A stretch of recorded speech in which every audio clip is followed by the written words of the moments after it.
Hey, welcome to Stretch Builds. If you're trying to build a vision enclosure for your P1P, stay tuned, let's check it out.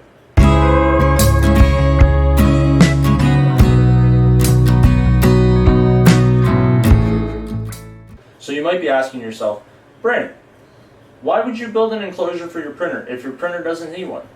Well, technically, yes, your printer doesn't need one. I agree with that. Me, I've got 2 cats and I've got a toddler constantly running in around, constantly coming in and out of my office. So it's more of a safety procedure for them than it is really for anything else. But as an added perk, it'll be nice to be able to print some ABS. So now let's hop into it. We'll hop over to the computer. We can start getting everything that we're going to be printing ourselves sliced up. And then we can go from there. Alright, so, quick disclaimer before we get going on this. I just want to say neither of these products in this video are my design. I found these designs on printables, and I'll leave the links in the description. I also want to just quickly go over, for this enclosure I used 2 different materials. For the drag chain inside the chamber, I used Overture PETG, since it can handle the higher temperatures compared to PLA.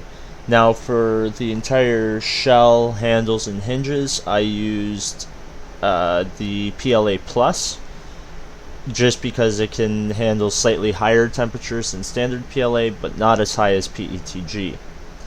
Another thing I want to go over quick is the materials that are needed for this build are, you'll need 2 3mm by 16 hex bolts or socket head, 4 3mm by 12 hex bolts or socket head, 4 3mm by 8 hex bolt or socket head, 20 3mm by 6 hex bolts or socket head, 12 3mm by 8 flat heads. You'll need just a whole whack load, of 3mm heated inserts. You'll need 10 6x3mm magnets. You'll need 1 kilogram spool of filament for all the printed components. You'll need sheets of acrylic. I personally used 5 18 by 24 inch sheets that I got from a local hardware store and just cut them myself. You will also need a soldering iron for heat pressing the brass pieces into the printed parts. So, now let's get over to the software. Now, if you'll see on this first build plate here, I have every component for the side pieces and the top pieces. Here I am printing every component with 3 wall loops, a 20% infill, and a layer height of 0.2 mil.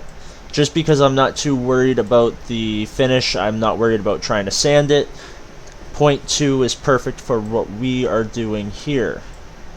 It is also recommended that when you're doing tall skinny pieces like this, that you want to ensure that you're printing one at a time with a wide brim, but since we live life on the edge here, we're going to do it this way. So we went ahead, we're going to print this build plate exactly like this. Now on the second build plate here, we're going to, this is the top back plate. Now this one here, oh, also side note, this whole design is designed so we don't have to print it with supports. But this one here, this black back plate, I did end up printing with supports just on this overhang here. Just thought it was a little too long to not print with supports, so that's the only spot on this entire print that I use supports. So that's good like that, but we did another 3 wall loops and 20% infill. Now this one here is the final back plate. Now it technically can fit on the print bed horizontally without being cut in half, but it was throwing up a fault, and I think it was just because the head was going to be over traveling if I let it happen, so I just had to split it in half just to clear the fault. And that's how we ended up. So after it's done printing, I'm just going to go ahead and glue it together, and then we can get that mounted onto the printer and everything. So let's get these printed off, and then we can get to the overall assembly of the print. So we've got all our pieces printed, so now we're just quickly organizing them up, get them all laid out, what components go to what, and then we can hop over and start assembling this thing. Also, say hi to my cat Pluto on the left hand side of the screen.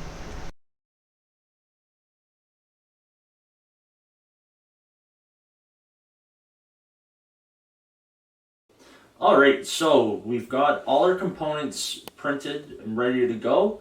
Now we're going to go ahead and we're going to heat sink all these little brass threaded pieces into our side panels, and that will allow us to be able to screw it all together once we're ready to assemble. So I'm going to go ahead and do that real quick, and then then we'll get back to you.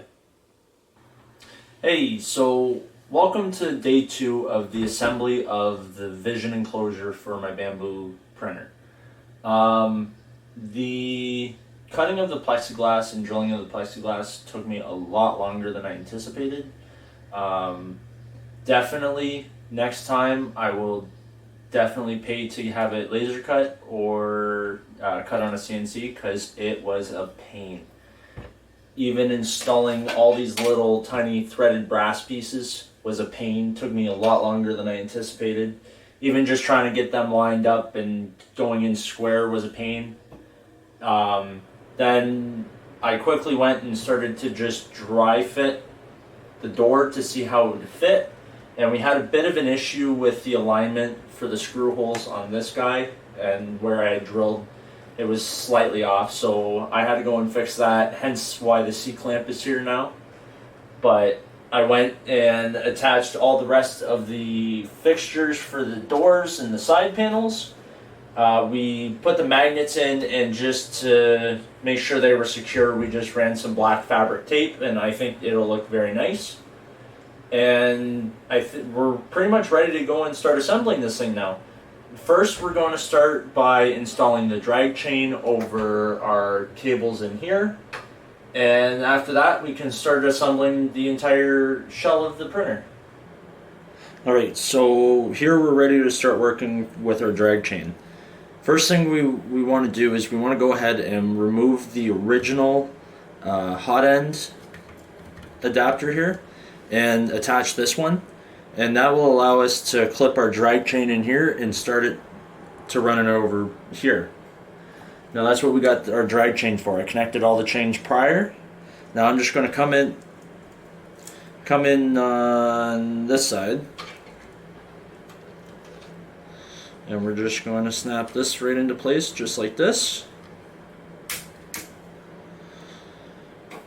And then we've got these little tiny clips to clip on the chain itself so it can stay into place. And we'll do that all the way along the chain until this is all fully connected up. And we'll throw a time lapse in just to speed that up a little bit.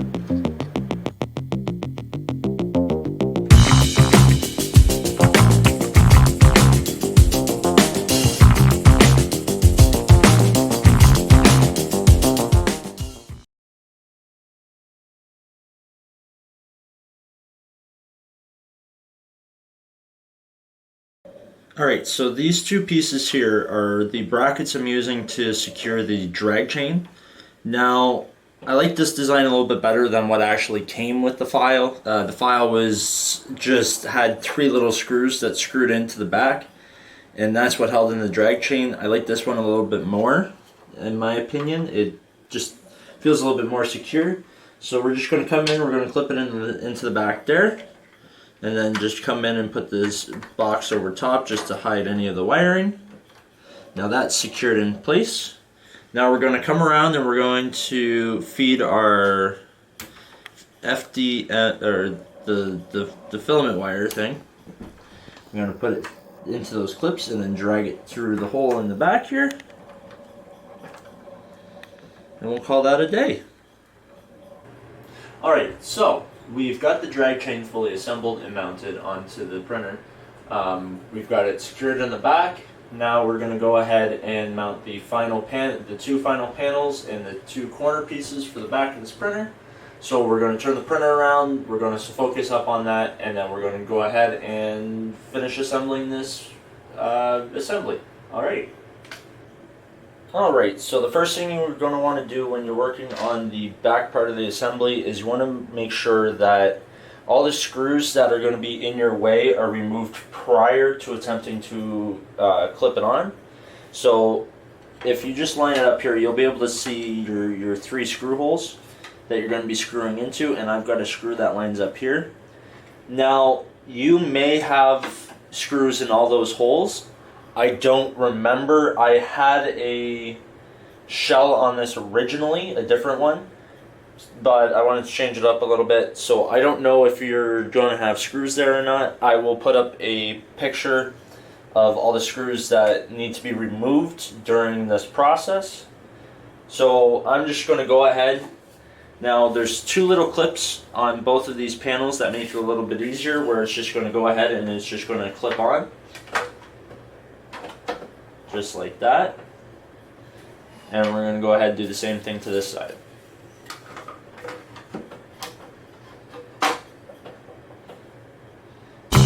Now I'm going to speed up this part of the footage. I'm just screwing the whole thing on and we'll be right back.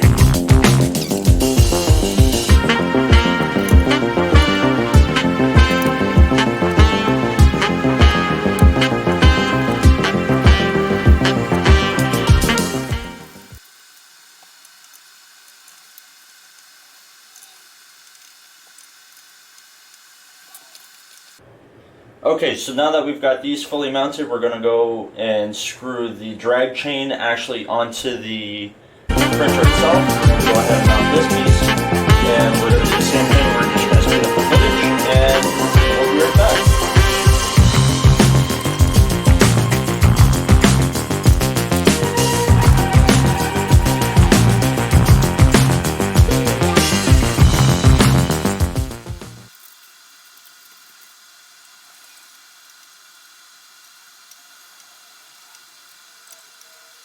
Alright, so now that we've got that mounted, we can go ahead and mount the final piece to hide all this. And then that assembly will be done, and we can go on and mount the front corners.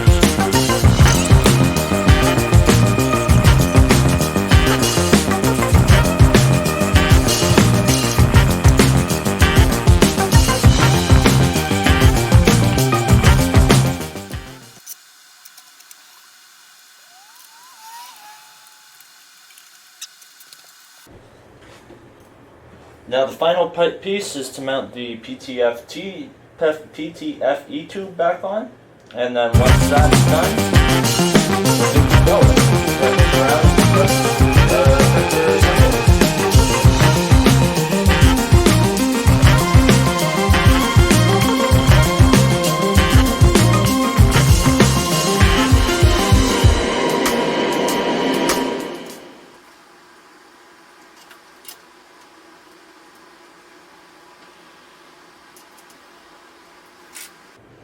Okay, so now for the side, you technically only have three pieces you'll have to mount. You'll have the back corner, the front corner, and the acrylic support that sits down here. So I'm going to go ahead, I'm going to mount the front corner over here, and we're going to get that mounted. We're going to fast forward so you don't have to sit in the corner like that, and then we'll get back to you.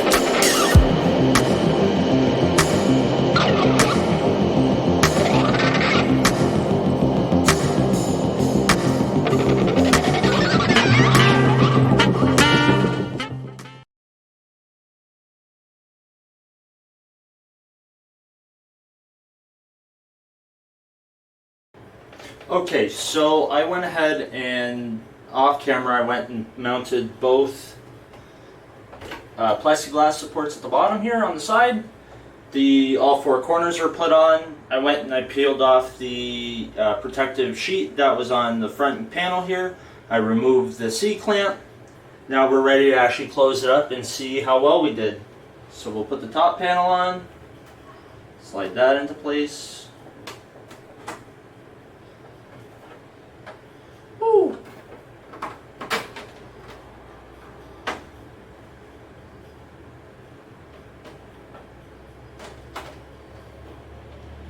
Looks like I got a little bit of tweaking to do with the top piece here, but that's okay. Nothing too bad.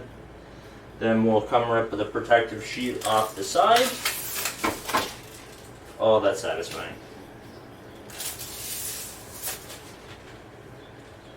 Plain. Now this here's got 4 magnets in it, so I can just come set it on the supports, then slide it into location. Just like that. Beautiful. So Now, here you'll see me the other quickly side. realize that I accidentally taped over the protective sheet when I was adding in the magnets. Oops. Oh, we taped over the protective sheet. Alright, there you have it. A completed vision enclosure for the Bambu Labs P1P. We had a little bit of technical difficulties with this one over here. We ended up adding black fabric tape over the magnets just to hold the magnets in place. We accidentally went and taped over the protective sheet, so we went and dealt with that, and now we're good. But there it is, a fully enclosed vision enclosure for the Bambu Labs P1P. This was definitely a fun build. Definitely learned a few things. One is those little brass piece inserts. They are a pain in the ass. I hope I never have to work with them again. There were quite a few times where I'd be putting in the screw, and just as it snugs up at the bottom, it essentially just pulls right out of the piece. Definitely did not like working with those. Also, definitely next time I will pay the money and have the sheets of plexiglass laser cut. It was not a pleasant experience trying to cut it and drill it. So yeah, but if you liked the video, don't forget to comment, subscribe, hit that like button, and on the next video we'll be tackling the AR from Halo Infinite. So that's the build we'll be doing next time, so stay tuned, catch you later. Peace!